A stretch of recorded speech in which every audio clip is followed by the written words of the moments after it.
بسم الله الرحمن الرحیم. ملګرو، سوات فتح پور بابن نومې کلي کې موجود یم. د یو خان د وښو اشر دی او واخر یې وي ملنګان. ډېر خلک دا خبره کوي چې زه خان نه منم او خان څوک دی، او ډېر خلک دا خبره هم کوي چې زه ګوجر نه منم، ګوجر څوک دی.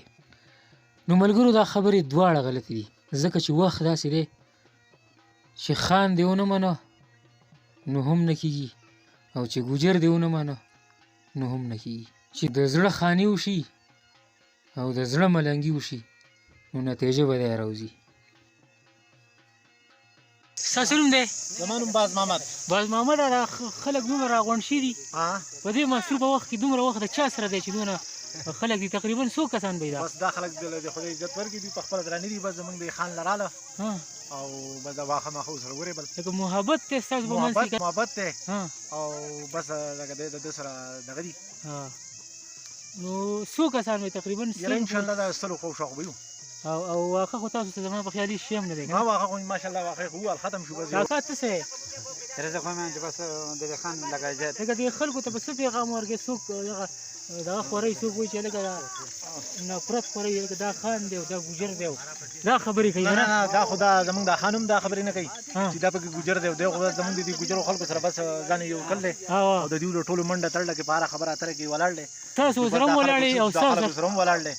جنن دا ولیده چې لکه دا چې څه مخلوق دی ټول د ده برکت راغلی دی. تاسو د کوم ځای؟ زه د توهې یم. توهه کوم ځای سره ده؟ ګل پروز نوم یې دی، چارباغ نه بره. چارباغ نه بره ګل پروز مې نوم دی، سازنده یم او بیم باجه غږومه. څومره وخت نه ده غږې؟ دا خو غږوم د 500 کالو نه پورې نه وغږوله. تجربه دې ډېره ده موسیقي. او اوس ته څه په دې د پړسولو کې څه تکلیف شته؟ په دې کې راته هېڅ تکلیف نه ده، خو زما کاروبار دی، دا خو چې څومره زه کوم دومره خوشحالېږم. او د خلکو نه څه ګیله لري؟ د خلکو نه خو ګیله دا لرم چې پیسې مرسي ډېرې راکړي، زه خوشحاله یم. چې ډېرې نه راکړي بیا زه خفه یم. او کله زه په سپینه ګیره دا کار چې کوم خو د غریبۍ نه کوم. خپلو وړو مړو ته دې دا شل خول دی که څنګه؟ زما واړه چې دی نو هغه وایي موږ موسیقي نه زده کوو وایي، او ما ته وایي چې موږ تعلیمونه پرې کوو.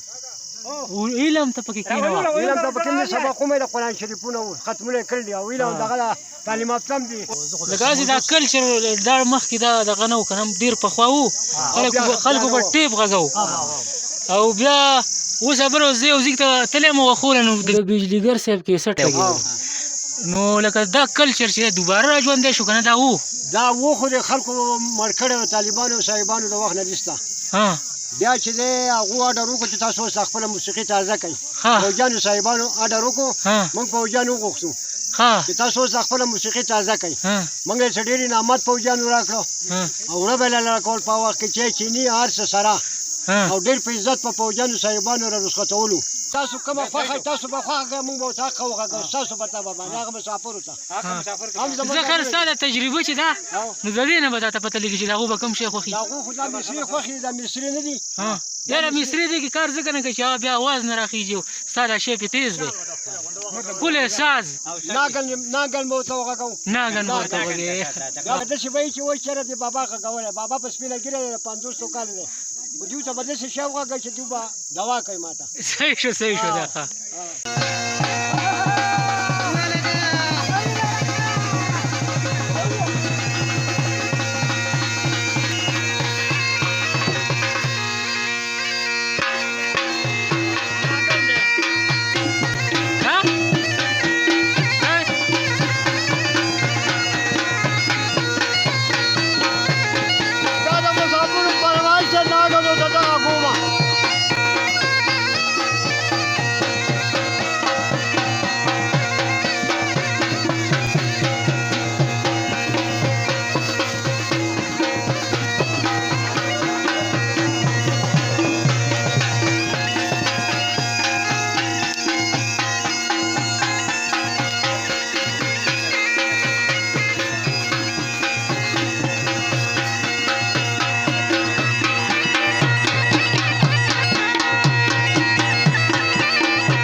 راځئ ټلیفون کوئ که څه تکلیف یې موږ ته وایي د خوشحالۍ او هغه تکلیف او د دې خوشحالۍ سره ختمېږي او دا راته ووایه چې ته په کور کې هم کله ناکله دا شی وړو ته غږې او زه غږوم زما چړه خراب شي زه راولم ځان ته وغږوم او دا ګوډی چې دی دا د پردې دی که دې کې پکې ښکاره کېږي دا شی دا څرمن ده څرمن ده څرمن